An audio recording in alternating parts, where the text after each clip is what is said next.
Oke, teman-teman, karena udah menunjukkan pukul 19.30, aku izin untuk mulai ya, teman-teman. Oke, bismillahirrahmanirrahim. Assalamualaikum warahmatullahi wabarakatuh, teman-teman. Selamat malam, apa kabarnya hari ini? Oke, semoga teman-teman semua dalam keadaan sehat dan tentunya selalu semangat ya, teman-teman. Gitu. Oke, teman-teman, tidak terasa ya hari ini udah tanggal 31 Juli, itu artinya kita udah di hari terakhir penutupan untuk pendaftaran LPDP Batch 2 tahun 2026. Jadi semoga untuk teman-teman yang udah daftar dan submit atau mungkin masih proses ya hari ini mau submit, semoga semuanya diberikan kelancaran dan kemudahan juga dalam setiap seleksinya. Oke, teman-teman, kembali lagi dengan SAC. Hari ini kita ada kelas TBS ya, teman-teman, yang kedua. Dan pembahasan kali ini kita mengenai tips and trick TBS gitu. So, teman-teman boleh nih, sebelum kita mulai ke sesi materinya, boleh banget untuk disiapin alat tulisnya atau mungkin notes-nya supaya bisa dicatat gitu ya, nanti poin-poin dari pembicaranya gitu. Nah, teman-teman, hari ini kita tidak sendiri, kita ada narasumber yang luar biasa juga, yaitu ada Kak Hafid. Kak Hafid ini beliau merupakan ini ya, lulusan dari Magister Matematika from Institut Teknologi Bandung. Oke, so sebelum kita ke sesi materinya, ada sedikit informasi dulu nih yang akan disampaikan oleh SAC Team. So, kepada Kak Dita, langsung saja ya Kak, dipersilahkan. Baik, terima kasih Mbak Adel. Saya izin share screen terlebih dahulu ya. Oke. Baik, selamat malam teman-teman. Selamat malam Mbak Adel dan juga teman-teman SAC. Saya izin memaparkan sedikit tentang SAC. Mungkin teman-teman sudah tahu apa sih SAC itu? Yaitu Study Abroad Center Indonesia. The number one, the most complete study abroad preparation. Nah, jadi Study Abroad Center Indonesia itu merupakan lembaga bimbingan studi luar negeri terpadu yang berkomitmen mendampingi teman-teman dari nol hingga keberangkatan. Nah, SAT ini juga merupakan lembaga resmi yang disahkan dengan nomor AU dan juga sebagainya. Yang dimana kami terdaftar sebagai lembaga kursus dan pelatihan. Nah, di SAC, kami akan menawarkan beberapa layanan komprehensif, termasuk SAC agensi, mentorship, dan digital produk. Dan tentunya kami tidak hanya menawarkan agensi ini kepada teman-teman Android graduate saja, tetapi juga teman-teman yang ingin mendaftar hingga master, hingga kepada doctorate. Nah, kegiatan dalam program ini terdapat live class, mentoring, dan juga one-on-one sessions. Selama 4 tahun, kami sudah berhasil membantu teman-teman. Totalnya bahkan lebih dari 50.000. Mereka berhasil diterima di universitas ternama dunia dan berhasil lolos dalam seleksi beasiswa. Nah, ini merupakan beberapa teman-teman yang berhasil diterima di luar negeri, ada di UK, bahkan di Thailand, di Indonesia, atau bahkan di Australia. Nah, jadi apa sih program dari SAC sendiri? SAC Agency itu menawarkan free consultation. Jadi kami akan memberikan layanan pendampingan studi luar negeri yang efisien dan bebas biaya. Kami juga akan memastikan proses pendaftaran teman-teman itu berjalan mulus dengan dukungan konsultasi gratis untuk dua hal. Apa itu? Yaitu pertama, pendaftaran dan perolehan letter of acceptance. Kemudian yang kedua yaitu pengurusan visa study. Dan yang uniknya adalah kami juga akan memberikan benefit pre-departure briefing hingga reimbursement untuk medical check-up selama proses pendaftaran kampus di luar negeri. Dan ingat teman-teman, SAC is the only agent in Indonesia who cover this. Jadi SAC merupakan satu-satunya agensi yang menawarkan medical check-up tersebut, free medical check-up. Nah, kemudian kita bisa menunjukkan kepada teman-teman ada 7 granted awardee LPDP. Itu mereka diterima ada di Glasgow, Bristol, Lancaster, hingga di University of Queensland. Nah, ini merupakan beberapa university partners dari SAC itu sendiri. Ada di US, kemudian ada di Canada, di University of Alberta, kemudian University of Victoria, dan beberapa university partner lainnya. Selain di US dan juga Canada, kita juga memiliki beberapa partner di UK. Di sini teman-teman bisa melihat sangat banyak ya logonya teman-teman dan kita tidak bisa menyebutkan satu-satu karena saking banyaknya. Kemudian ada di Australia, ada di University of Sydney, hingga di Monash University. Nah, ini merupakan beberapa university partners kita yang ada di Europe, itu termasuk di Swiss, ada di Paris, dan lain sebagainya. Nah, bukan hanya ada di US, Kanada, dan juga yang jauh-jauh. Yang di dekat-dekat juga ada. Ada di Singapura dan juga Malaysia, hingga di top university, yaitu di University of Malaya.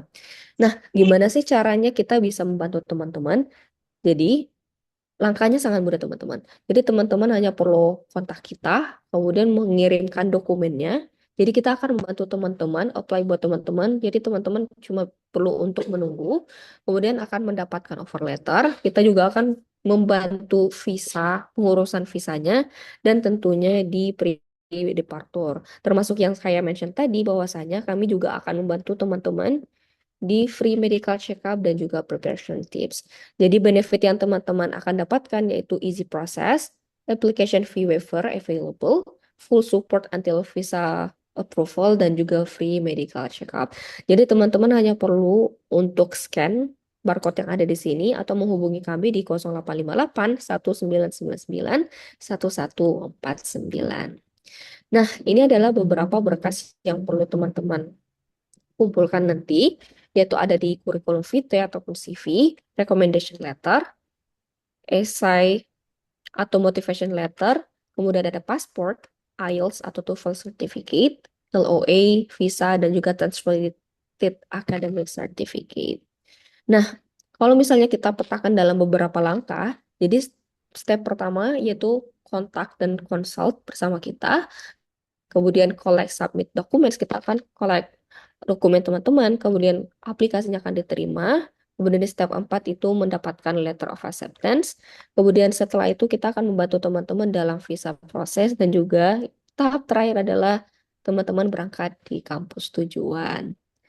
Nah, untuk mendapatkan konsultasi tersebut, jangan lupa untuk scan barcode di sini atau menghubungi kita di 0858 1999 1149. SAC, Your Dreams Education Starts Here. Terima kasih. Oke, terima kasih Kak Dita atas informasinya. So, gitu buat teman-teman yang tertarik konsultasi lebih jauh nanti bisa banget menghubungi tim SAC. Oke, terima kasih teman-teman. Kita akan lanjut untuk informasi selanjutnya itu ada dari SAC tim juga. So, kepada Kak Melda, dipersilakan ya Kak.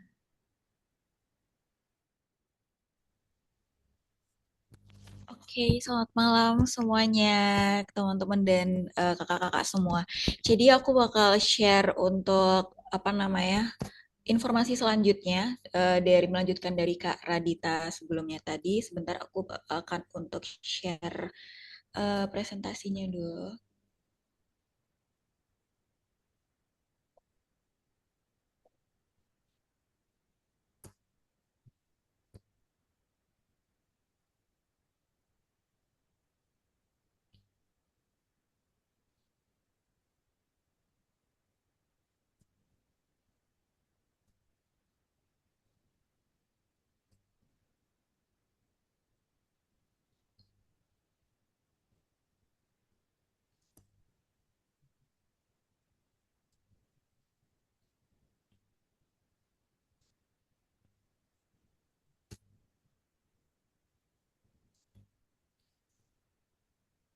Oke, sebentar ya teman-teman ya.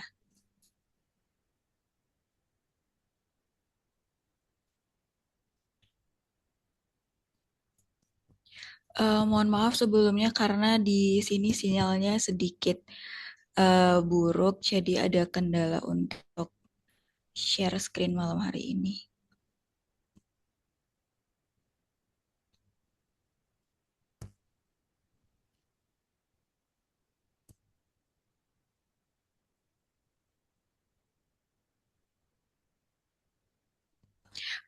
Oke, jadi teman-teman dan kakak-kakak yang sudah join di webinar malam hari ini, untuk yang Kak Adel boleh dibantu ini share screen-nya aku muncul nggak ya Kak? Tapi lama Kak. Oke, karena udah Kak, lihat.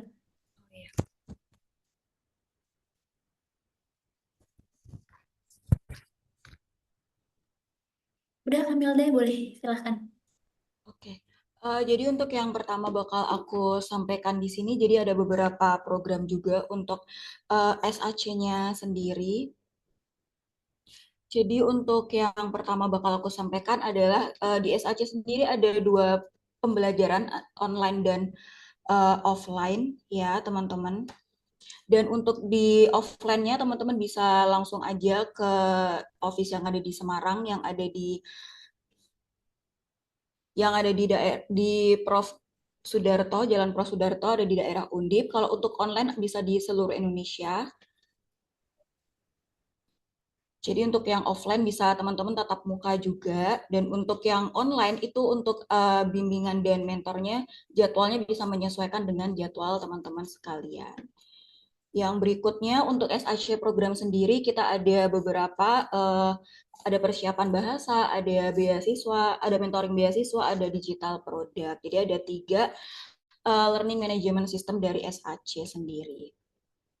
Setelah itu untuk yang digital produknya, teman-teman bisa mendapatkan produk digital unggulan dari SAC, ada prediction test, IELTS dan TOEFL, ada soal-soal TBS juga, ada AI scholarship review untuk mendapatkan feedback yang lebih cepat, dan juga AI mockup untuk simulasi wawancara teman-teman secara mandiri dengan kecerdasan buatan, seperti itu. Yang selanjutnya untuk program bahasa SAC sendiri itu membantu peserta atau teman-teman sekalian meningkatkan kemampuan bahasa Inggris teman-teman secara terstruktur. Jadi untuk persiapan bahasa sendiri ada IELTS-nya, untuk IELTS sendiri ada yang expert, ada yang prediction test, ada TOEFL, ada juga Duolingo, ada TOEIC, ada juga Sworn Translator.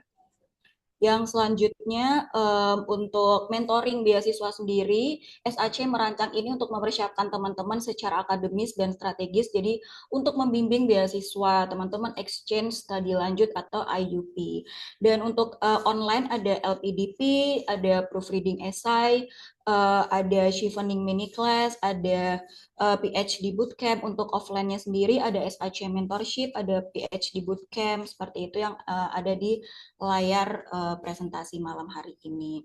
Selanjutnya untuk slide berikutnya adalah untuk tutor dan mentor SAC sendiri sudah terbukti ya teman-teman. Jadi memiliki kualifikasi yang melampaui, jadi sudah awardee juga. Jadi buat teman-teman yang pengen lanjut atau pengen mengikuti program di SAC, tidak perlu khawatir karena untuk tutor dan mentornya sendiri baik dari program beasiswa dalam negeri ataupun luar negeri dan menjamin standar pengetahuan dan wawasan global yang tinggi. Jadi setiap pembelajarannya itu akan profesional dengan keahliannya masing-masing, seperti itu. Dan ini untuk mentor-mentor yang ada di SAC sendiri. Dan ini beberapa testimoni dari teman-teman yang sudah sudah lulus gitu ya, itu sudah berhasil di SAC. Ada beberapa program juga yang sudah diikuti oleh teman-teman yang sudah berhasil. Dan ini adalah beberapa produk digital dari SAC sendiri, ada IELTS, ada PhD Bootcamp, ada Private Mentoring, IELTS Prediction, dan yang tadi sudah aku sampaikan di layar sebelumnya. Dan juga ada TOEFL atau Private TOEFL IBT-nya. Seperti itu. Nah, ini untuk lokasi SAC Office di Semarang. Jadi buat teman-teman yang ada di Semarang, langsung aja di-scan, bisa langsung kunjungi Office di Semarang. Jadi untuk teman-teman yang pengen ikuti offline kelasnya, bisa langsung datang ke Office yang ada di Semarang. Seperti itu teman-teman, terima kasih. Oke, terima kasih Kak Melda atas informasinya. So, sekarang kita masuk ke sesi materinya ya, teman-teman. Mungkin aku mau sapa dulu untuk pembicara kita, itu ada Kak Hafid. Selamat malam Kak Hafid, apa kabarnya Kak Hafid? Oke, selamat malam Kak Adil. Terdengar suara saya?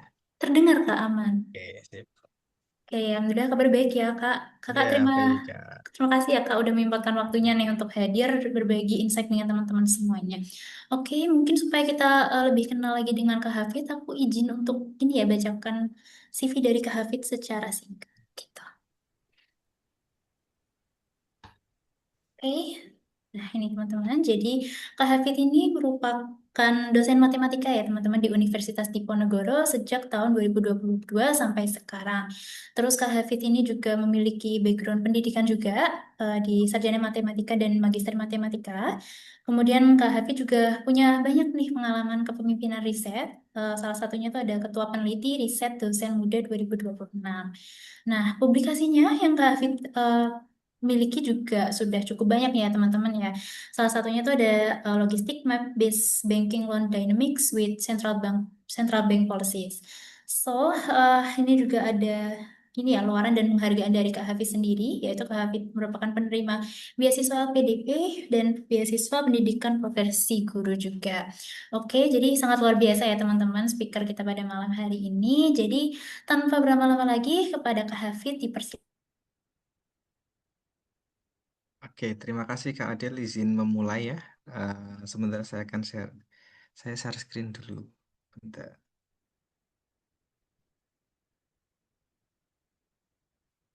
Nah, ini nih. Oke, sudah terlihat. Udah ya.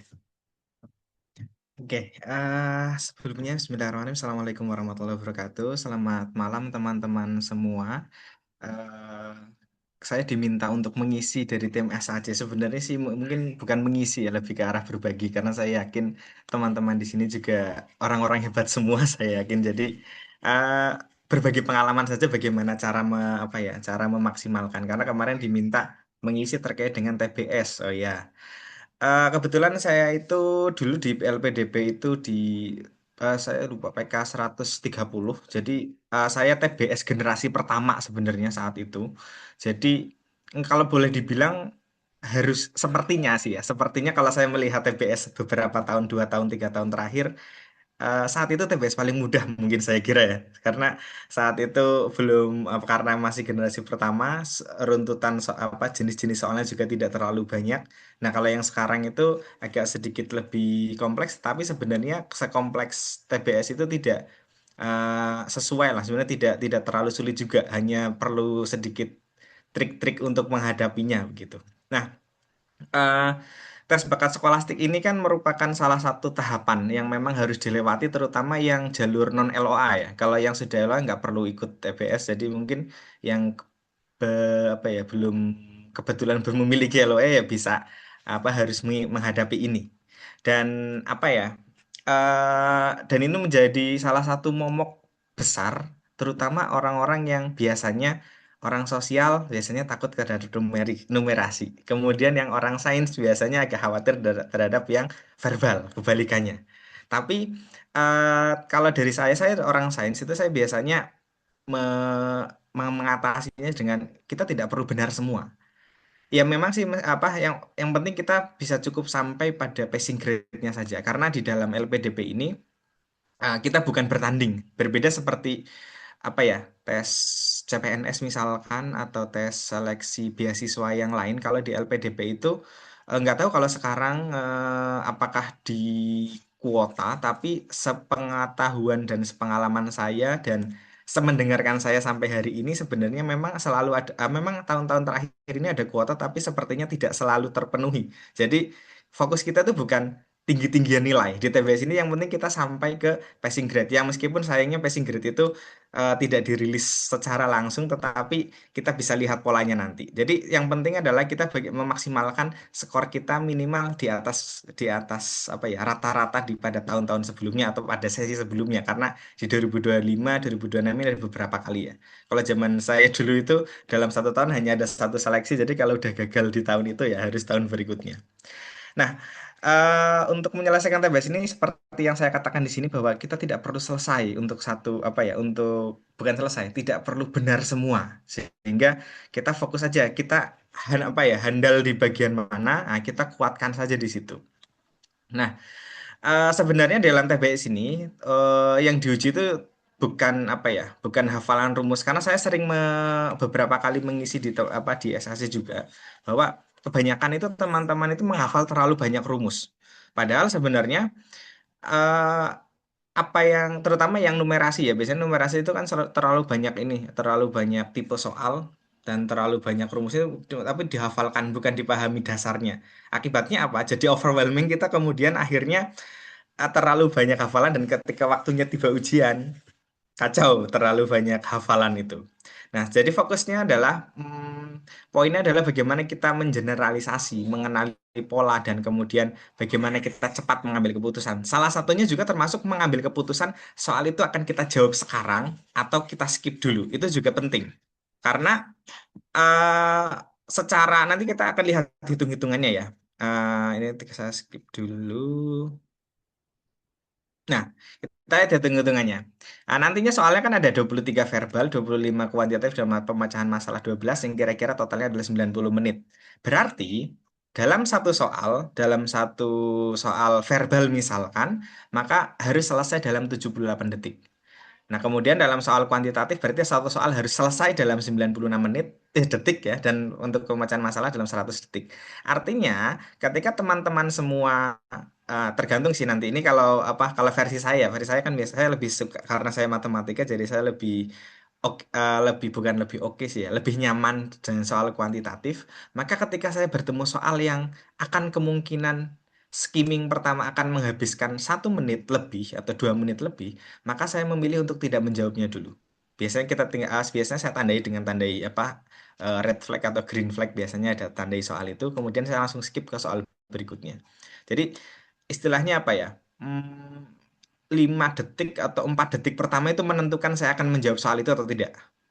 Nah, kemudian kalau verbal itu kebetulan saya juga sama agak kurang bagus begitu. Jadi biasanya verbal itu saat saya melihat detik pertama kok saya nggak paham apa itu, biasanya saya skip dulu. Namun sayangnya sebenarnya ini ya karena setiap bloknya kita tidak bisa berbeda kayak kalau ujian nasional dulu zaman dulu itu atau ujian apa kan bisa berpindah antar apa namanya antar blok antar apa tes ya. Tapi kalau ini kan ada kemungkinan tidak bisa, maka ya kita tetap harus maksimalkan itu. Nah, dari sini berarti ketika kita melihat soal 5 detik pertama kok belum menangkap apa ya ini atau ini polanya apa, yaitu tinggalkan saja dulu. Jadi nanti kita akan apa ya, kita coba hitung apa namanya, paling tidak berapa soal sih supaya kita bisa dapat passing grade gitu. Nah, eh terakhir beberapa tahun terakhir itu kira-kira kan ini ya passing grade-nya seperti ini. Kalau untuk yang reguler mungkin teman-teman di sini ada yang mungkin PNS atau umum, banyak kan berarti kan rate-nya rata-rata di angka 165 atau 160. Kalau yang afirmasi 95 sampai 105 tergantung ini karena eh, biasanya PDP itu ngerilisnya kita berarti melihatnya nanti di tahun 2026. Saya malah belum baca yang apa rata-rata 2026 udah keluar atau belum, malah saya belum belum ini belum lihat. Nah, berarti kalau misalkan kita ingin fokus ke minimal passing grade berarti paling tidak di dalam misalkan anggaplah kita ambangnya 165 gitu. Kita ingin mendapatkan skor di 165. Berarti paling tidak minimal benar 33. Maka kalau soalnya tadi 60 berarti sebenarnya hanya kita cukup benar setengah lebih sedikit sebenarnya 33 setengah lebih tiga. Tapi kalau setengah lebih tiga terlalu ini ya, terlalu terlalu dekat ya. Kita bisa lebihkan sedikit lah 36 apa 38 apa 37 gitu. Artinya itu sudah cukup di atas ambang. Ya, kesannya kayak sederhana ya. Jadi ya memang kita membangun apa pertama kita bangun kepercayaan diri terlebih dahulu daripada apa khawatir. Biasanya kalau khawatir itu cukup menguras energi. Jadi kita membangun kepercayaan diri dulu bahwa TBS itu oh gampang. Kita cukup selesai 33 atau 35 lah dari 60 soal. Nah, baru nanti kita petakan. Kira-kira apa namanya? Berarti untuk bisa benar 33 itu kira-kira bagian mana? Nah, ini tinggal masing-masing dari kita kuat yang mana. Kalau misalkan bagi teman-teman yang memang kuatnya di numerik berarti kan kita cukup maksimalkan di ini, maksimalkan di bagian numerik, kemudian yang bagian verbal, oke boleh sedikit. Tetapi kan apa namanya ya lagi-lagi memang keberuntungan ya. Jadi karena dari sekian paket soal, kadang kalau yang beruntung yang mendapat paket soal yang memang kita familiar di situ, tetapi kalau yang lagi sial atau yang lagi tidak beruntung, ya memang apa namanya, ya dapat soal yang agak tidak familiar. Tidak sulit sih sebenarnya, cuma mungkin tidak familiar begitu. Nah, paling tidak berarti seandainya kita apa namanya, andaikan kita apa rata-ratanya kita ingin mendapatkan 165, berarti setidaknya kita bisa mendapatkan sekitar apa ya 33 atau minimal 36 lah. Jadi kalau 36 harusnya sih sudah cukup aman karena terakhir kemarin teman saya itu nyaris dikurang satu soal sih saya lupa dia menyamakan berapa 29 apa 30 gitu kayak yang di tahap satu kemarin jadi akhirnya tidak lanjut ke tahap berikutnya. Nah, ini contoh misalkan kalau apa ya teman-teman menargetkan 180 gitu misalkan bisa benar 15 untuk verbal, kuantitatif numerik atau sekitar 14, pemecahan masalah sekitar 7 plus minusnya di situ. Tinggal dimainkan mana kuatnya. Kalau misalkan kuat di kuantitatif ya kejar. Kalau bisa 25 ya kenapa harus 14 begitu. Jadi cuma ini apa namanya? Menstrategi minimal istilahnya, strategi minimal supaya kita tidak terlalu apa kita tidak terlalu terforsir dengan apa soal TBS ini karena TBS ini hanya apa kayak saringan yang kalau kita apa ya kalau kita sepelekan juga nggak bisa karena kalau gini nggak lolos ya udah otomatis nggak lolos nggak bisa masuk tahap apa substansi tetapi kalau ini juga nggak perlu sampai nilai maksimal gitu nilai maksimal 360 berapa tadi 360 soal ya berarti 300 nggak sampai nggak harus sampai 300 begitu jadi bukan sekali lagi ini bukan sebuah pertandingan ya pertandingan dengan diri sendiri sebenarnya kita bertanding dengan diri sendiri nah uh, kita perlu berarti apa dari situ berarti untuk setiap subtesnya itu kita benar-benar harus memahami kita bisa selesai berapa. Nah, untuk bisa ke sana sebenarnya kalau dari saya biasanya saya sering latihannya dulu begini, apa namanya? Saya coba kerjakan satu blok saja, misalkan fokus ke verbal saja atau numerik atau kuantitatif saja atau pemecahan masalah saja. Coba kerjakan misalkan 10 sampai 15. Nah, 10 sampai 15 soal itu saya dapat dapat dapat waktu berapa? Pada saat latihan berarti kan saya tidak perlu diwaktuin. Saya dapat waktu berapa nanti ketika mendapat 10 misalkan 10 soal kok 10 menit. Nah, berarti kan berarti satu soalnya kan 1 menit. Berarti kita sudah cukup apa itu sudah bisa membaca cukup percaya diri untuk masuk untuk mengikuti real test TBS. Tapi kalau misalkan prakteknya biasanya untuk yang jarang latihan awal-awal biasanya saya saat itu saat jarang latihan itu ya satu soal biasanya ya bisa sampai apa satu soal bisa sampai 2 menit gitu terutama. Tapi nggak usah khawatir biasanya. Nah soal-soal TBS itu kan kenapa lama itu kan karena kita sulit menebak ini tipe apa bentuk soal yang seperti apa. Sebenarnya kalau sudah tahu bentuk soalnya seperti apa itu mengerjakannya itu pasti di bawah 1 menit biasanya. Dan soal itu memang disetting pasti dibuat di bawah 1 menit. Nah, biasanya kenapa bisa di atas 1 menit? Karena ya kita belum menebak aja ini tipe soal seperti apa. Misalkan contohnya yang paling sering dan pasti muncul adalah deret. Deret itu kalau kita sudah bisa menebak polanya, pasti kan langsung ketemu. Paling tinggal ngitungnya saja.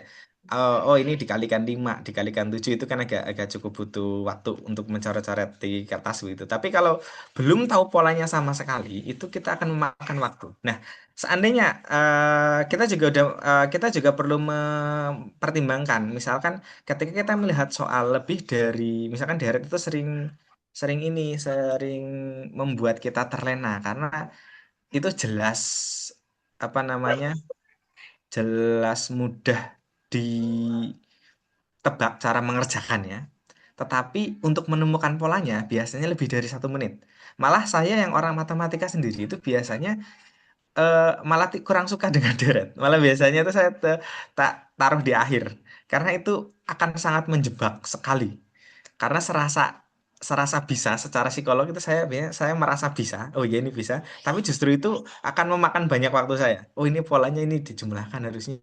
Oh ini harus dikalikan. Nah itu sehingga jalan 2 menit nggak kerasa satu soal.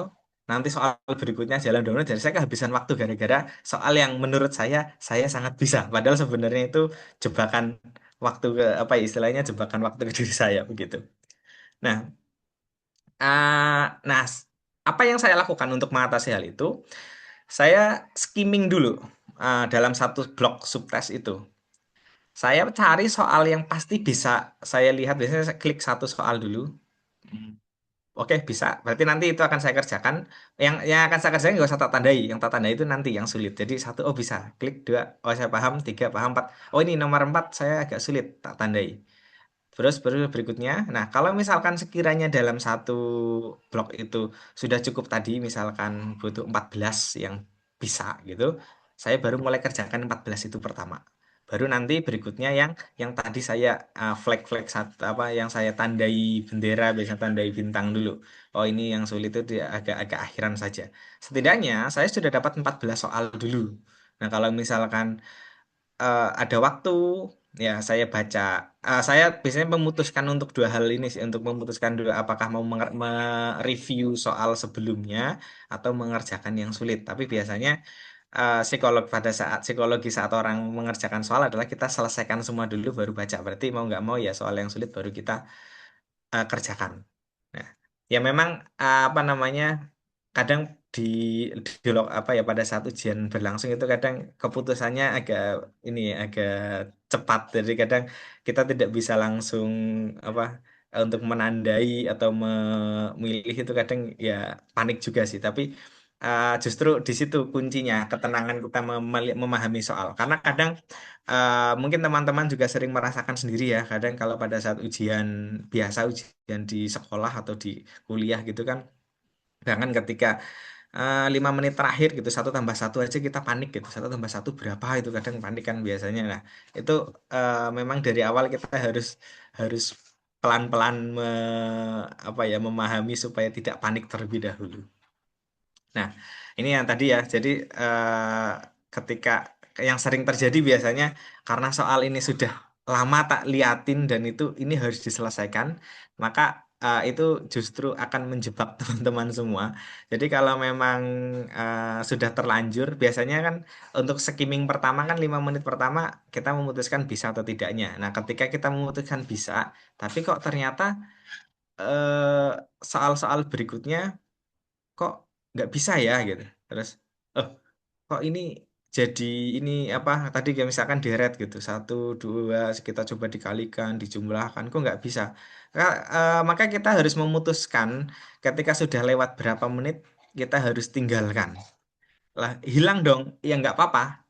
Apa namanya mau nggak mau kalau misal daripada kita teruskan dan belum tentu ketemu jawabannya kan di awal kan tadi kita sudah memetakan ya sebenarnya ini apa mana yang mudah mana yang susah jadi ketika sudah lewat sekitar kalau ini toleransi masing-masing ya tapi kalau saya biasanya mentoleransikan ketika udah lebih dari 2 menit atau bahkan ya pokoknya anggaplah 1 menit itu untuk menyelesaikan soal tapi ketika lebih dari 2 menit ya udah saya tinggalkan soal itu dan akan saya lihat nanti setelah semuanya selesai karena bisa jadi sebenarnya kalau saya biasanya kadang bisa jadi nanti akan teringat solusinya atau cara mengerjakannya barangkali pas pas sambil mengerjakan soal yang lain juga bisa tapi itu nggak akan saya kerjakan dulu sampai benar-benar saya tahu ini harus bisa dikerjakan atau tidak. Nah ah, ada beberapa tipe soal verbal ya. Saya kurang tahu apakah nanti di tahap berikutnya di tahap yang besok akan sama seperti ini tapi harusnya tidak jauh berbeda karena TBS atau SAT atau TPA itu kan sebenarnya soal-soal yang mirip hanya formatnya saja yang dibedakan menyesuaikan dengan apa namanya penyelenggaranya. Jadi sebenarnya tetap trionya ya verbal, numerik dan apa numerik atau kuantitatif dan pemecahan masalah. Dan biasanya kalau verbal itu analogi biasanya terkait dengan sinonim, antonim, bagian keseluruhan, sebab akibat, terus kegunaan, proses, hasil, dan lain-lain. Nanti kita bahas pelan-pelan. Nah, kemudian ada logis terkait dengan apa premis biasanya. Kalau yang logis itu biasanya kalau terkait dengan logika kalau di matematika itu kuantor ya. Untuk setiap semuanya beberapa kita harus bagi menyimpulkan kalau semuanya A maka beberapa A bagaimana, atau kontraposisi jika A maka B maka kontraposisinya apa, tidak B maka A, dan ini apa dan lain sebagainya, semua sebagian, kesetaraan contoh tandingan.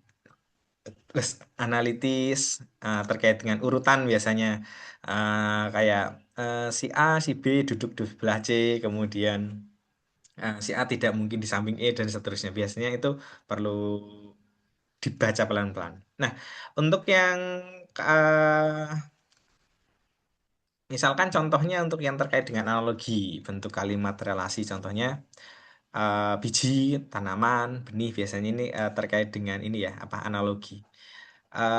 Buat biji, kalau kita analisisnya kan biasanya gini, biji berkembang menjadi tanaman, benih berarti berkembang menjadi apa begitu.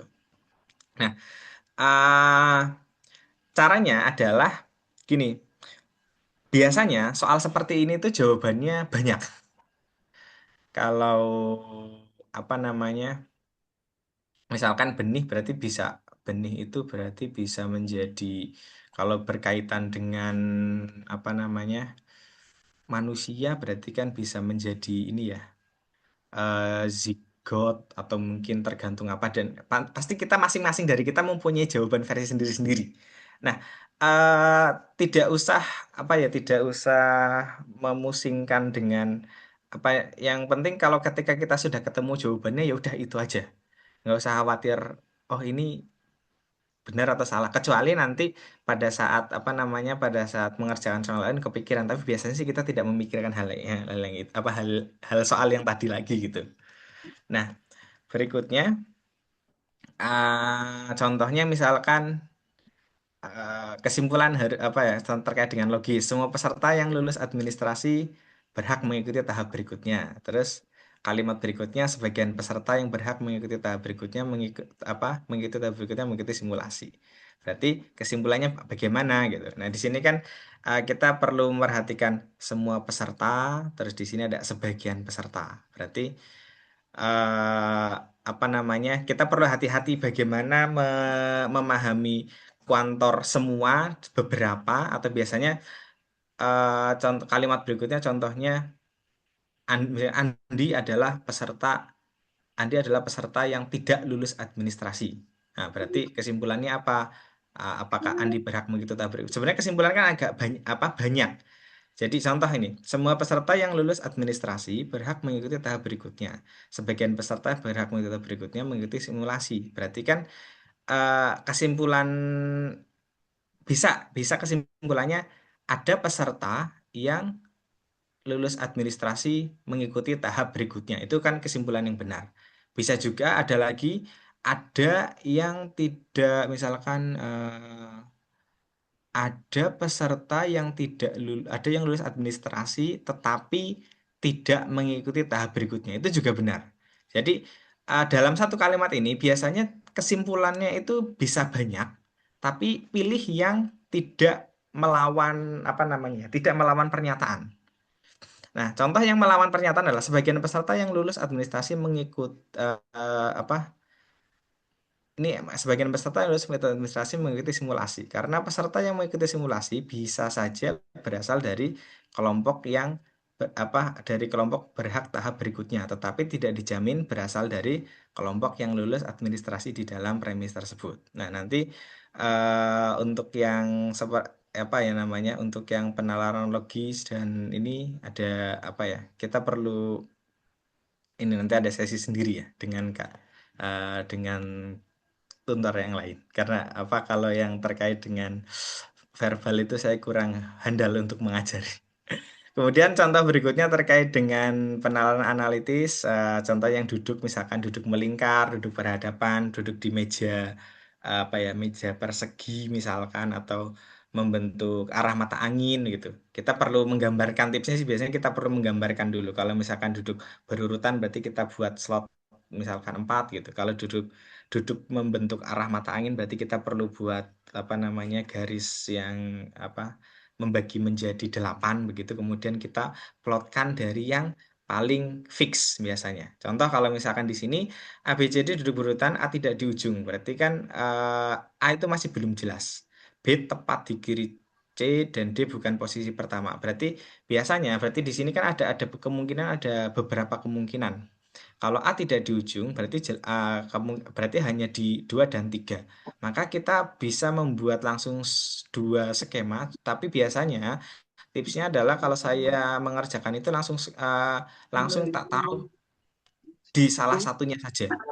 Karena biasanya ketika apa, eh, antara 2 dan 3 kan bisa di 2 dan bisa di 3.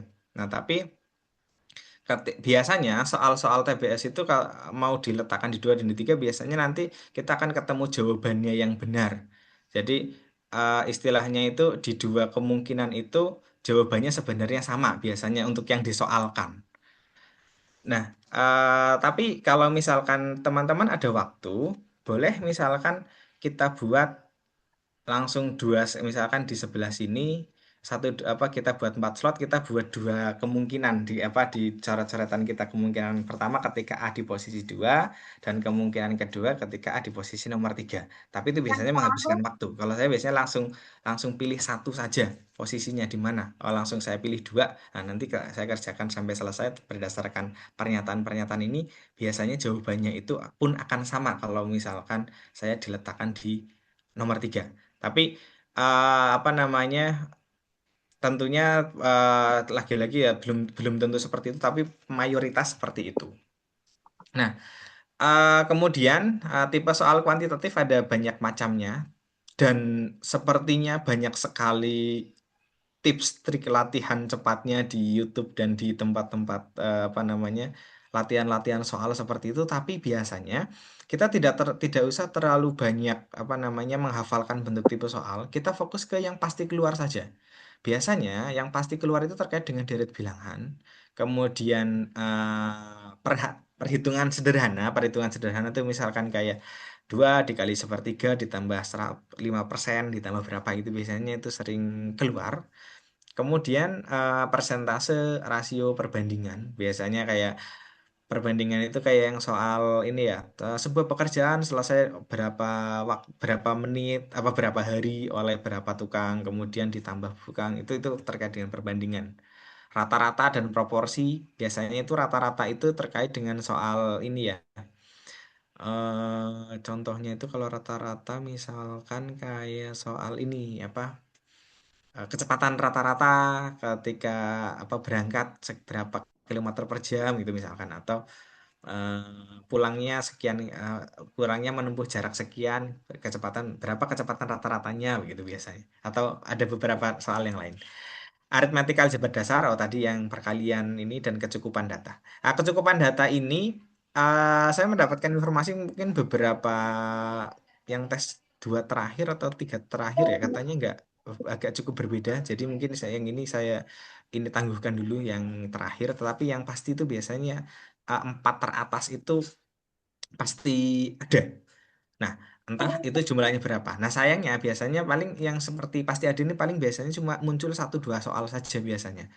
Ya, deret bilangan biasanya 2 ini berarti kan kalau ada 4 kemungkinan ini berarti Social kan media is a setidaknya hanya place ada, to connect kita sudah dapat 8 with good soal. relation. Nah, eh, apa, untuk kuantitatif ini banyak sekali rumus-rumus cepatnya. Eh, Saran saya adalah ketika teman-teman menguasai itu silahkan boleh digunakan rumus cepat, tetapi kalau rumus cepatnya membuat teman-teman harus menghafal cukup banyak, eh, lebih baik di ini apa namanya, dipahami dasarnya terlebih dahulu, dan lalu putuskan apakah teman-teman harus menggunakan rumus cepat atau tidak. Karena ketika beberapa soal seperti contohnya apa ya? Contohnya perbandingan apa kayak pekerjaan diselesaikan oleh sekian tukang, kemudian beberapa berapa berapa pekerjaan ketika ditambah dua tukang dan seterusnya. Itu sangat sering dimodifikasi bentuk soalnya. Nah, ketika kita menggunakan rumus cepat, maka ketika kita bertemu soal yang dimodifikasi, akibatnya jawaban yang kita peroleh terkesan selesai benar, ternyata salah dan itu tidak kita sadari. Nah, itu perlu hati-hati. Berbeda ketika kita memahami konsepnya. Jadi, beberapa jenis soal memang kita harus pahami konsepnya terlebih dahulu. Kalau kita sudah paham konsep, maka rumus cepat itu akan mempercepat kita. Tetapi kalau kita belum paham konsep, maka rumus cepat tersebut menjebak kita. Ya kita merasa benar dan merasa selesai mungkin setelah kita kerjakan TBS kita dapat alhamdulillah kita dapat 30 20, soalnya 25 ya. Kita dapat 20 soal, dapat 21. Tapi ternyata sebenarnya itu jangan-jangan salah. Nah, jadi perlu pahami konsepnya terlebih dahulu. Nah, contoh beberapa contohnya ini ada, ini kalau deret, ini saya hanya memberikan beberapa contoh sedikit ya. Kalau deret itu, ketika ini saya tampilkan di sini ya. Tapi andaikan ini tidak saya tampilkan. Nah, pertama teman-teman bisa lihat ini 2, 5, 11, 2, 3, 4, 7 dan kalau berikutnya sudah terpikir, maka boleh langsung dikerjakan. Tetapi kalau memang belum, cukup lihat apa namanya di skip dulu aja. Jadi nanti ini tak kerjakan terakhir. Karena sebagai contoh ini, kalau kalau biasanya saya ngasih soal tips deret adalah semakin banyak jam terbang kita menyelesaikan deret, maka semakin mudah kita terfikirkan polanya. Teman-teman yang sudah pernah melihat pola seperti ini artinya formula dikali bilangan apa namanya? Bilangan sebelumnya dikali 2 ditambah 1, maka akan mudah menjawab ini berikutnya polanya seperti apa. Oh, 5 itu adalah 2 dikali 2 tambah 1 dan 11 adalah 5 kali 2 tambah 1, 23 adalah 11 kali 2 tambah 1.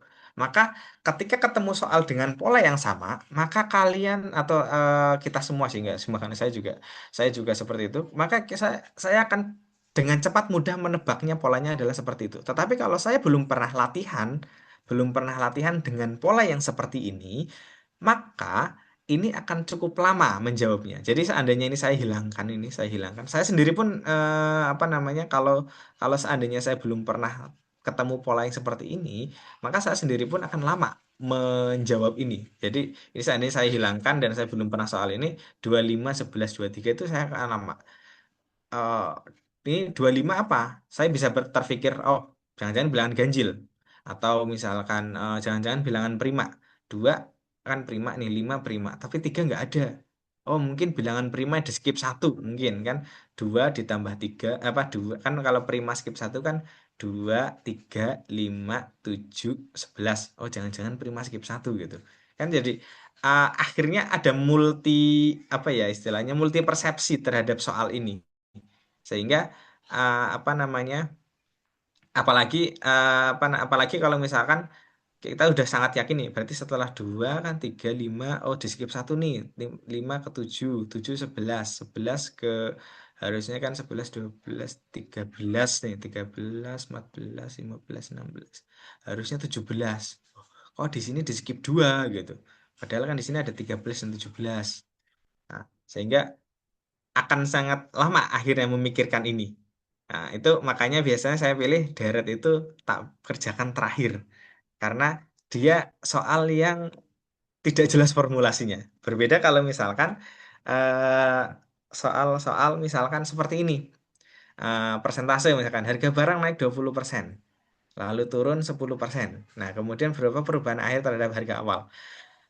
Memang ini soal apa ya? Kalau yang tidak pernah ketemu ya apa namanya? Ya sama sih, sama susahnya, tetapi formulanya jelas. Artinya rumusnya atau yang harus cara menghitungnya itu jelas. Tinggal kita sudah pernah latihan atau belum. Tapi kalau yang seperti ini, cara menghitungnya itu kita tidak tahu. Apakah kita harus apa jangan dijumlahkan atau 2 kuadrat tambah 1 atau 5 kuadrat kurangi 1 bagaimana itu tergantung jam terbang kita. Tapi kalau yang soal-soal yang seperti ini itu jelas, sehingga biasanya saya mengerjakan yang seperti ini terlebih dahulu. Nah, ini biasanya ini agak cukup tricky ya. Saya sering buat soal seperti ini, tak buat jebakannya. Kan kesannya naik 20 turun 10%, berarti sebenarnya perubahan akhirnya adalah seolah-olah 10% ya. Naik 20 turun 20. Padahal sebenarnya kan enggak. Kalau 10 naik 20 kan jadi 120. Nah, 120 kalau turun 10% berarti kan jadinya 120 dikurangi 12. 10% dari 120 kan 12. Berarti jadi 108. Berarti perubahan akhirnya kan dari 100 sampai 108. Ini apa ya? Agak cukup menjebak. Nah, contoh berikutnya misalkan aljabar. Jumlah dua bilangan biasanya tidak sesulit ini sih. Ya, ini contoh yang agak sedikit tak berlebih-lebihkan. Jumlah dua bilangan adalah 32, bilangan pertama 6 lebih besar daripada bilangan kedua, berapa bilangan pertama. Ini biasanya aljabar itu lebih banyak yang perkalian, pembagian seperti itu sih, tidak yang seperti ini. Tapi kalau seandainya kita ketemu yang seperti ini ya, ya lagi beruntung, antara beruntung bisa atau beruntung tidak gitu. Nah, dari sini kan kalau dua bilangan 32 berarti kan A plus B itu 32. Terus bilangan pertama 6. Nah, ini kalau saya ngerjakannya bisa. Berarti apa ya? A plus B sama dengan 32. Kemudian pertama 6 lebih besar daripada bilangan kedua. Berarti A itu sama dengan 6 lebih besar daripada bilangan kedua. Nah, tinggal dimasukkan saja. Entah itu menggunakan eliminasi atau substitusi gitu. Berarti kalau A sama dengan 6 plus B, berarti A-nya dimasukkan ke sini. Berarti kan berapa? 6 plus B sama dengan 32. Berarti sama dengan 6 plus 2B sama dengan 32. Jadi 2B sama dengan 32 dikurangi 6. Sama 2B sama dengan berapa? 32, 26. Nah, berarti B-nya sama dengan 13. Nah, jadi berapa bilangan pertamanya berarti 13 ya. Nah, oke, terus berikutnya contoh soalnya nggak bisa diklik. Bentar. Terkait dengan kecukupan data.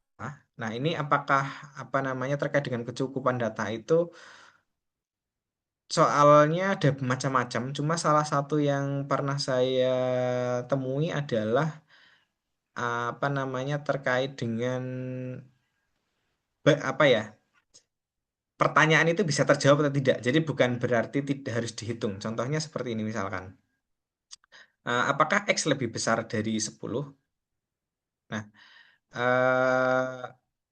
kalau X lebih besar dari 8, itu belum cukup menjawab pertanyaan ini. Karena X lebih 8 kan bisa 9. Tapi kalau X kurang dari 12, juga belum cukup. Tetapi gabungannya, kalau misalkan X lebih besar dari 2 dan X kurang dari 12, berarti kan 8 sampai 12, apakah X lebih dari 10?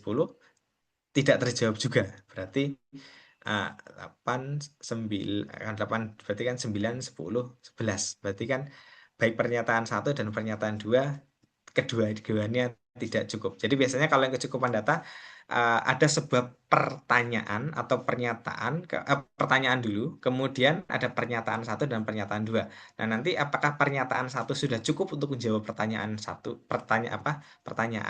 atau keduanya baru cukup untuk menjawab pertanyaan atau bahkan dua-duanya tidak cukup untuk menjawab pertanyaan. Soalnya seperti ini kadang ada, kadang tidak, tergantung sesi, tergantung nasib juga. Tapi tidak tidak ada salahnya untuk dipahami tapi menariknya adalah soal yang seperti ini sebenarnya tidak perlu sampai selesai. Misalkan ada pertanyaan berbeda kalau soal yang sebelumnya, yang kuantitatif yang sebelumnya itu dia harus benar-benar selesai nilainya berapa. Tetapi kalau yang kecukupan data biasanya kita tidak perlu menyelesaikan semua solusinya. Kita cukup cukup memahami bahwa apakah bisa terjawab dengan pernyataan satu saja atau dua-duanya atau bahkan dua-duanya tidak cukup. Biasanya seperti itu. Nah, kemudian yang terakhir bentuknya adalah terkait dengan pemecahan masalah. Nah, strateginya kita perlu baca, biasanya saya baca dulu pertanyaannya. Ya, ini kan biasanya bacaan panjang. Kemudian jadi kita perlu baca pertanyaannya dulu, kemudian baru kita apa ya mencari informasi yang dicari langsung di dalam entah bacaan, entah teks, entah tabel biasanya atau grafik. Karena apalagi kalau yang teks ya, kalau yang tabel dan grafik sih sudah pasti kita akan menjawab mencari pertanyaannya terlebih dahulu. Tetapi kalau dia berupa teks panjang, kita perlu membaca pertanyaannya terlebih dahulu supaya apa? Supaya kita tidak terjebak untuk membaca seluruh teksnya. Nah, baru kita fokuskan untuk kita mencari informasi apa sesuai dengan pertanyaannya, kemudian kita cari buktinya di dalam teksnya, misalkan itu beneran ada atau tidak. Nah, hati-hati di sini bahwa kadang kita mempunyai asumsi sendiri yang apa namanya, yang kita anggap itu benar, tetapi di teks itu tidak ada. Di teks atau di informasi, lebih tepatnya di informasi ya, karena belum tentu teks ya. Di informasi yang diberikan itu belum tentu benar. Sehingga kita itu harus fokus ke jawabannya itu harus ada di dalam situ. Ya, kadang tidak harus ada sih, tetapi apa ya? Memang tapi lebih amannya sih harus ada, tapi biasanya kadang juga ada penarikan kesimpulan juga. Misalkan data apa A lebih tinggi daripada B itu kan biasanya tidak secara eksplisit dituliskan di situ, tapi dilihat dari datanya.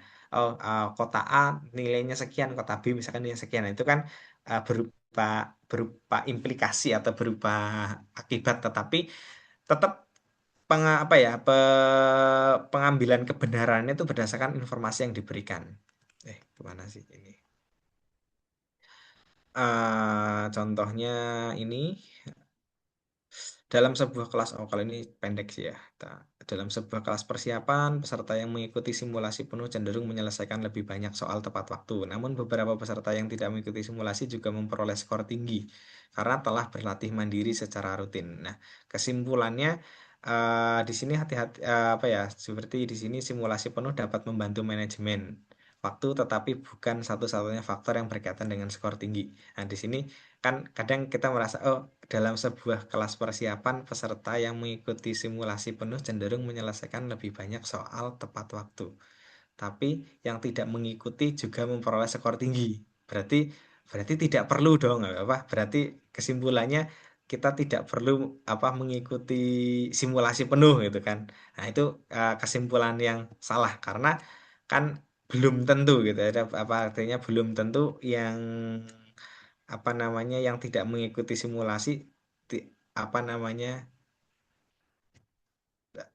dia belum tentu tidak ini ya belum tentu apa sih ini simulasi penuh simulasi yang lebih banyak, oh belum tentu tidak ini ya tidak belum tentu simulasinya tidak penting gitu. Terakhir kok kesini terus sih. Bentar. Terakhir nah ini terus terakhir ya. Intinya kita perlu pahami setiap subtesnya, kemudian fokusnya adalah di range angka nilai di skor, bukan skor sih, soal 36 soal sampai 38 soal. Nah, selebihnya itu kita apa ya untuk nambal yang barangkali kita merasa benar di soal tersebut tapi ternyata salah. Kemudian ke apa ya kita fokus ke soal-soal yang paling mudah dulu dan tetap kita aware dengan waktu yang berjalan karena kadang kita merasa asik menyelesaikan tetapi ternyata belum tentu selesai begitu. Itu saja Kak Adel untuk yang apa singkat dari saya. Barangkali ada yang ingin disampaikan atau ingin didiskusikan, saya kembalikan ke Kak Adel. Terima kasih. Baik, terima kasih Kak Hafid atas ini ya, materinya tadi tentang tips and trick untuk TBS-nya. Nah, mungkin boleh teman-teman yang punya pertanyaan, boleh nanti untuk raise hand atau bisa banget chat di kolom komentar gitu. Tapi sebelum kita ke Q&A, ada materi sedikit lagi ya teman-teman, informasi yang akan disampaikan oleh Kak Milda. Oke, jadi Kak Milda dipersilakan. Oke, jadi buat teman-teman yang lagi cari informasi untuk kelas TBS ya, teman-teman ya, karena aku ada beberapa informasi setelah ini. Jadi untuk yang pertama itu ada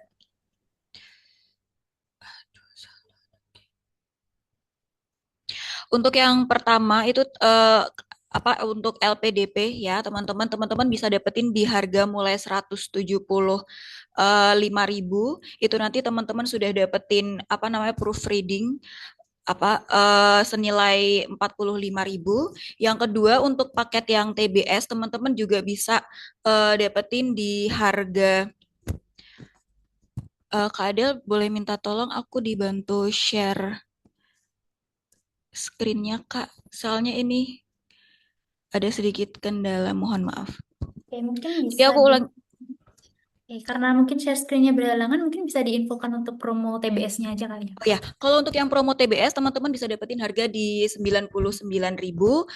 Banyak juga benefit yang bisa teman-teman dapetin. Jadi buat teman-teman kalau misalkan nanti pengen dapetin kelas TBS-nya, teman-teman langsung konfirmasi aja sama tim CS dari SAC. Atau buat teman-teman yang mau dapetin mock-up interview, ya itu juga di harga 175.000 dan itu one on one simulation. Jadi buat teman-teman yang lagi cari untuk informasi LPDP mentorship, TBS, dan mock-up interview langsung hubungin aja tim CS dari SAC-nya sendiri. Sekian aja Kak Adel, terima kasih teman-teman. Oke, terima kasih atas ini ya Kak informasinya Kak Melda. Jadi kebetulan di kolom komentar tadi ada yang tanya juga ya apakah ada tryout untuk simulasi soal-soal LPDP-nya. Jadi betul banget di SAC kami punya paket soalnya ya teman-teman dan ada live kelas pembahasannya. Jadi itu startnya di 99.000. So teman-teman nanti kalau tertarik boleh banget langsung menghubungi ke MIDI SAC.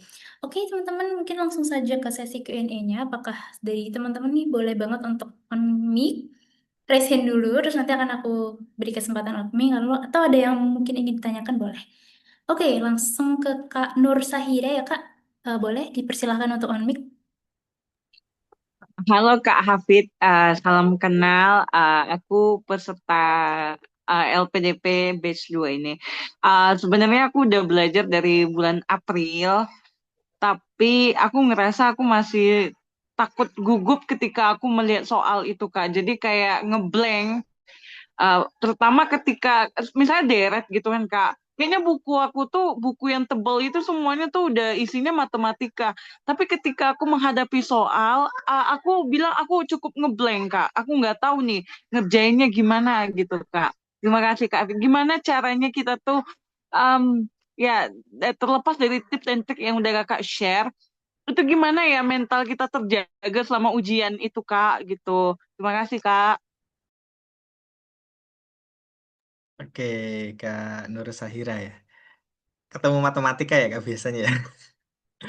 Emang itu sepertinya penyakit semua hampir mayoritas orang kayaknya Kak kalau memang mau ujian. Karena saya sendiri pun juga sudah sering ketemu soal matematika juga kadang sering ngeblank juga. Tetapi mungkin bisa Kak Nur Sahira apa ya coba biasanya itu eh, sudah pernah mencoba ini belum Kak apa namanya eh, tryout atau mungkin latihan mandiri begitu. Jadi latihan yang yang benar-benar disituasikan. Jadi tidak tidak harus menggunakan menggunakan platform misalkan kebetulan misalkan terkendala.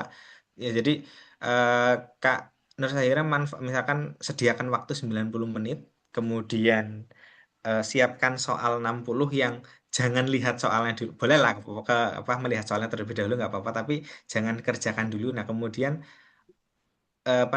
selesaikan dalam waktu 90 menit itu dulu. Udah pernah nyoba seperti itu? Belum Kak, sama ini tuh kayak cuman belajar mandiri dari ini dari PDF yang di-share gitu Hmm, Kak. ya. Cuman Nah, ya, itu. mm-mm. Jadi eh, coba lakukan seperti itu dulu. Jadi coba lakukan sediakan 90 sebenarnya cukup satu kali sehari saja sih sebenarnya. Coba situasikan ketika benar-benar sedang melaksanakan ujian dan saat itu selesai jadi 90 menit selesai nggak selesai selesaikan. Nah, itu di situ bisa bisa bisa mengukur apa namanya berapa berapa kemampuannya dan berapa kemampuan dan bisanya berapa. Nah, dari situ itu sebenarnya belum situasi yang sebenarnya karena itu kan situasi kita dibuat latihan ya. Nah, tapi setidaknya kita sudah bisa mengukur nggak apa namanya kita bisa menyelesaikan berapa. Nah, dari situ perbanyak latihan lagi sampai terus bertambah setiap harinya. Jadi kalau sekarang misalkan di apa kuantitatifnya bisa selesai 10 misalkan kan kalau besok itu 11 12. Nah, nanti apa namanya kepercayaan dirinya itu akan lama-lama akan muncul. Itu Hmm. sebenarnya kalau itu saya terapkan untuk semua semua seleksi sih Kak, bukan hanya TPS. Jadi dulu pada saat seleksi CPNS, seleksi apa dulu itu seleksi beasiswa apa beberapa beasiswa itu saya seperti itu. Jadi apa namanya membangun kepercayaan dirinya melalui tryout mandiri. Nah, kalau Hmm. misalkan kalau nggak ada waktu sih mungkin ini ya bisa bisa di SAC kayaknya ada kayak Kak Adil ya bisa memanfaatkan itu. Tetapi kalau misalkan kurang banyak misalkan kurang puas dengan yang ada di DAC bisa biasanya membuat paket soal sendiri. Eh, untuk akhir-akhir ini kita bisa juga bisa memanfaatkan beberapa AI Kak. Misalkan eh, Laude. Kak minta minta buatkan 60 soal dengan Iya. di brief seperti itu. Nah, kemudian kerjakan sesuai dengan apa selama 90. Nanti ketika kenaik apa mulai mulai banyak, misalkan sudah mulai 20 nanti kan kita sudah sudah percaya diri untuk bisa menyelesaikan. Nah, itu harusnya saat itu sudah tidak terlalu blank. Dan Hmm. saya kira kalau sudah sampai terutama soal-soal yang tadi ya yang saya sampaikan di awal yang pasti muncul itu biasanya setidaknya di situ tuh sudah percaya diri Kak. Hmm. Ya kalau misalkan kok ketemu soal yang lain yang kebetulan baru banget, baiknya sebenarnya skip saja dulu nggak apa-apa. Toh di awal saya katakan kita tidak perlu benar semua di dalam soal TBS. Yang penting kita memenuhi passing grade itu sudah cukup untuk bisa lulus. Dan Hmm. eh, saya belum baca detail terkait dengan panduan, tapi sepertinya skor TBS itu tidak mempengaruhi skor bukan tidak mempengaruhi, tidak mengakumulasi skor kelulusan. Artinya Hmm. ya cukup TBS lolos, udah setelah itu diabaikan. Artinya berarti kan kita tidak tidak perlu benar apa ya, tidak perlu nilai tinggi gitu. Yang penting minimal sampai passing grade gitu Kak. Hmm. Thank you Kak Hafid, thank you Hmm, masukannya. ya sama-sama. Oke, terima kasih Kak Nur Sahira ya Kak pertanyaannya dan Kak Hafid juga atas jawabannya. Mungkin karena kita masih ada waktu nih teman-teman, apakah sekiranya ada yang mau ditanyakan lagi nih ke Kak Hafidnya? Boleh banget untuk raise hand teman-teman semuanya atau mungkin boleh chat di kolom komentar gitu. Oke, ada nggak ya? Oke, kalau mungkin belum ada nih ya teman-teman, mungkin dari aku kali ya Kak. Nah, kalau dari Kak Hafiz sendiri nih, tipsnya selain kita banyak latihan ya Kak, kira-kira kesalahan-kesalahan apa sih yang sering para peserta TBS itu lakukan dan harus diantisipasi dulu nih Kak sebelum tes gitu. Ada nggak ya Kak kira-kira? Eh, Paling tadi sih Kak yang paling sering ya, yang paling sering itu kita terlena karena kita bisa justru, bukan karena nggak bisa. Karena kalau nggak bisa biasanya kan kita langsung mudah untuk tinggalkan soalnya. Tapi karena kita pernah merasa bisa, tapi waktunya itu di atas lebih dari 2 menit. Saya biasanya memang membatasi diri saya adalah satu hal ketika sudah lebih 2 menit ya tidak tidak exactly 2 menit ya karena kan kita nggak bawa timer tapi kita bisa melihat kapan kita mulai kan ada waktunya itu kapan kita mulai dan kapan sekarang menit keberapa. Nah ketika lebih dari sekitar plus minusnya 2 menit itu maka saya akan lanjut dan itu biasanya banyak beberapa peserta yang seperti itu termasuk saya sendiri kadang juga seperti itu karena tapi kan di dalam 60 soal itu ya saya kadang terlena tapi ya masih bisa membatasi ya paling 1 2 soal tapi eh, back to focus kembali lagi oh kita nggak boleh terlalu lama di soal ini nah lagi-lagi contohnya yang tadi biasanya kuantitatif yang sering banget kalau verbal itu kan sepertinya kayak biner ya ngelihat itu udah jelas antara kita bisa atau enggak udah kelihatan. Kalau verbal itu kalau udah nggak bisa ya sampai selesai pun kayaknya nggak bisa. Tapi kalau numerik itu kan bisa jadi pas pertama kali lihat bisa, kemudian nggak bisa misalkan, terus kita seiring mengerjakan 2 3 soal, oh iya tadi yang pertama itu harusnya gini. Nah, itu memang kadang seperti itu. Tapi kalau verbal itu biasanya kelihatan sih. Ketika kita lihat pertama enggak, kalau udah nggak bisa ya udah udah nggak bisa diutak-atik karena kan itu ini ya biasanya lebih ke penguasaan kita terhadap bahasa Indonesianya biasanya di agak agak kurang menyenangkannya biasanya kata-kata yang apa frasa-frasa yang sangat jarang kita jumpai biasanya. Nah, mungkin kalau kalau yang terutama yang ini ya, apa saya menambahkan sedikit, saya teringat teman saya kemarin dari orang sastra sama-sama dosen itu. Dia mengatakan kalau untuk yang verbal itu memang mau nggak mau kita harus sering baca.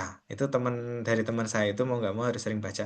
Karena itu dia yang ngasih tips ke saya. Karena saya kebetulan bukan orang bahasa, jadi itu saya curhat waktu itu bahwa verbalnya itu saya tuh kesulitan ya, kebalikannya dari dia gitu.